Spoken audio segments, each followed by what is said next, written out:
Posting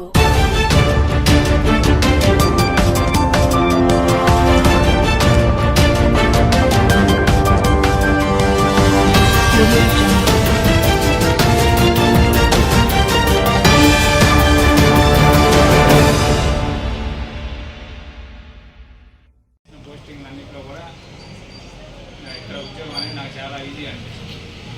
నేను first ఇక్కడ report చేసుకున్నాను సార్ 5 మంది కానిస్టేబుల్, ఒక ఏఎస్ఏ గారు, 3 హెడ్ కానిస్టేబుల్ ఉండేవాళ్ళు. మేము చాలా తక్కువ ఉండేవాళ్ళు. వాళ్ళు ఒకళ్ళు అసిస్టెంట్ ట్రైనర్గా పోతారు, 2 ఫోర్త్ కానిస్టేబుల్, ఇద్దరే ఉండేవాళ్ళు. వాళ్ళే సెంట్రీ, ఈరోజు సెంట్రీ, రేపు సెంట్రీ. ఆ టైంలో కూడా అందరం కలిసి ఒక టీం వర్క్ చేసి ఉన్నటువంటి ఈఏ కేసులు కానీ ఆఫీసర్లు ఏవైనా కూడా వాటికి సంబంధించిన ఎంప్లాయీ కానీ అన్నీ అందరూ ఒక కోఆర్డినేషన్గా చేసి నాకు సహకరించారు. దానికి అందరికి కూడా మరోసారి అందరికి కూడా ధన్యవాదాలు తెలియజేస్తూ ఉన్నాను సహకరించినందుకు. ఆ తర్వాత ఎలక్షన్కి ముందు ఒక 4-5 నెలల క్రితం డీఓల పని అందరూ వచ్చినారు, సిబ్బంది అందరూ కూడా. అందులో భాగంగా ఎలక్షన్లో కూడా రీసెంట్గా ఎలక్షన్ జరిగినాయి. ఈ ఎలక్షన్లో కూడా మన ఎటువంటి ఇన్సిడెంట్ లేకుండా మన సిఏ గారు కానీ అప్పుడు డిఎస్పీ గారు కానీ మనం సహకరించారు. దానివల్ల మన మండలంలో ఎటువంటి ఇన్సిడెంట్ లేకుండా ఎలక్షన్ కంప్లీట్ చేసాం. మనందరూ ఒక టీం వర్క్ చేసుకోవడం వల్ల. అదేవిధంగా మనకి నేను ఇక్కడ ఉన్నప్పుడు 2 ఇన్సిడెంట్లు జరిగినాయి. ఒకటి మన హెడ్ కానిస్టేబుల్ గారు ఒక అతను చనిపోయాడు. ఆయన కూడా సిస్టమ్ వర్క్ చేస్తూ ఉండేవాడు. ఎప్పుడైనా ఛార్జ్ షీట్లు కానీ ఏమన్నా ఉంటే సకాలంలో చేసేవాడు. సీనియర్ హెడ్ కానిస్టేబుల్ కొంచెం ఆరోగ్యం బాగాలేక అవి చనిపోవడం జరిగింది. హెడ్ కానిస్టేబుల్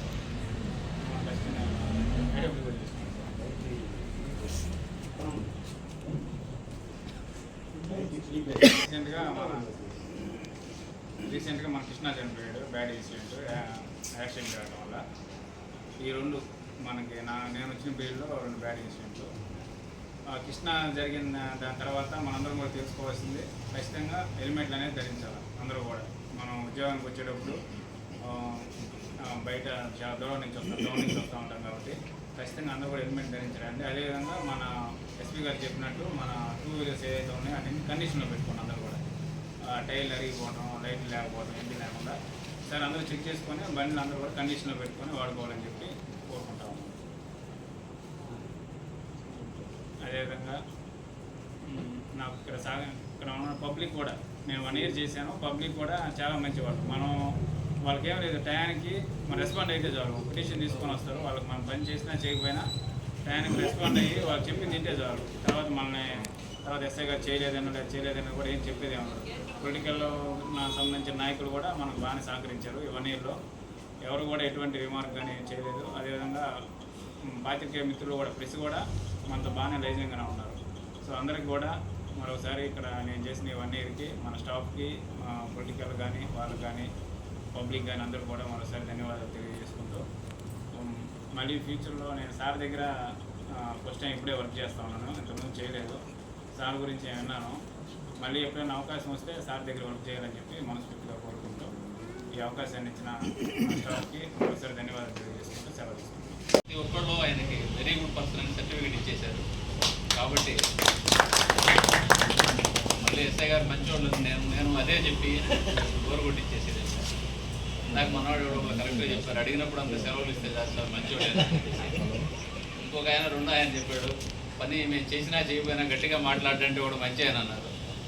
ఆయన వెరీ గుడ్ మంచివాడే వీరేంద్ర బాబు. నేనైతే మంచివాడే కాదు, క్లియర్గా చెప్పాను.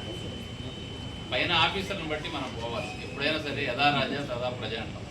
మనకి state head of the department DG గారు ఏ ఇన్స్ట్రక్షన్స్ ఇస్తారు, మన యూనిట్ ఆఫీసర్ గారు ఆటోమేటిక్గా కింద ఉండే ఎస్హెచ్ఓ ర్యాంక్ వరకు ఫార్వర్డ్ చేస్తారు. ఏ ఇన్ఫర్మేషన్ ఎప్పుడు అడుగుతారో ఒక్కొక్క ఆఫీసర్కి, ఒక్కొక్క గవర్నమెంట్కి కూడా ప్రియారిటీలు మారుతూ ఉంటాయి. ప్రభుత్వాల్లో వాళ్ళకు ఉండే ప్రియారిటీలు, కొంతమంది ప్రాపర్టీ అఫెన్స్లు అడుగుతారు, కొంతమంది ల్యాండ్ ఆర్డర్ ఇష్యూస్ అడుగుతారు, కొంతమంది ఇప్పుడు గాంజా టాప్ ప్రియారిటీలు, ఇల్లీగల్ మైనింగ్, శాండ్ టాప్ ప్రియారిటీలు. అట్లా ప్రభుత్వ ప్రియారిటీలను బట్టి అధికారులు పనిచేసేటువంటి ప్రియారిటీలు కూడా మారుతాయి. ఎప్పుడు ఒకేలా